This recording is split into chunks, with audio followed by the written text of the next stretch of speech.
دیکھیں تقلید کسے کہتے ہیں؟ تقلید ایک عربی کا لفظ ہے، اس کا معنی ہے قلادہ ڈالنا، یعنی جب ایک رسی ہوتی ہے نا، لگام کسی اونٹ کی کسی کے ہاتھ میں ہوتی ہے، تو اسی طرح قرآن و حدیث کے اندر ہم جگہ جگہ غور کرتے ہیں تو عوام کی لگام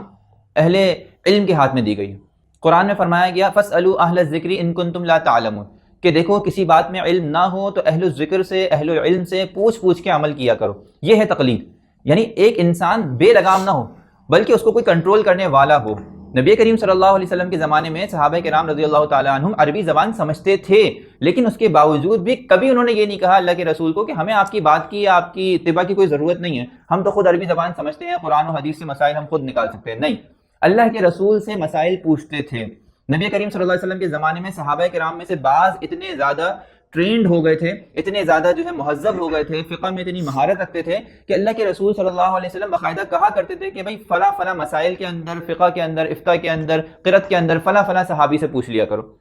تو اب دیکھیں صحابہ کرام رضی اللہ تعالیٰ عنہم کے زمانے میں اگرچہ یہ ٹرمنالوجی استعمال نہیں ہوتی تھی تقلید اور اجتہاد کی، لیکن تقسیم ضرور موجود تھی کہ کچھ صحابہ ایسے تھے کہ جو قرآن و حدیث کا علم سیکھتے تھے اور دوسروں سے مسائل معلوم کرتے تھے، ان کو ہم مقلد کہہ سکتے ہیں، اور کچھ صحابہ کرام رضی اللہ تعالیٰ عنہ ایسے تھے کہ جو باقاعدہ استنباط کی، قرآن سے مسائل اخذ کرنے کی،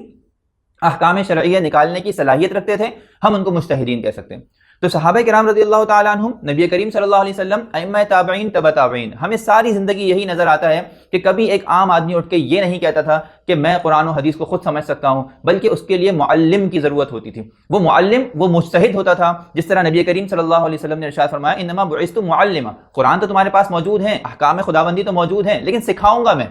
صحیح طریقہ عمل کرنے کا میں بتاؤں گا۔ اسی طرح تابعین صحابہ سے سیکھتے تھے، تبع تابعین تابعین سے سیکھتے تھے، اور پھر اس کے بعد کی قومیں اپنے اساتذہ سے، اپنے مربیین سے اسی طرح سیکھتی چلی آئی ہیں اور سمجھتی چلی آئی ہیں۔ اسی کو تقلید کہا جاتا ہے۔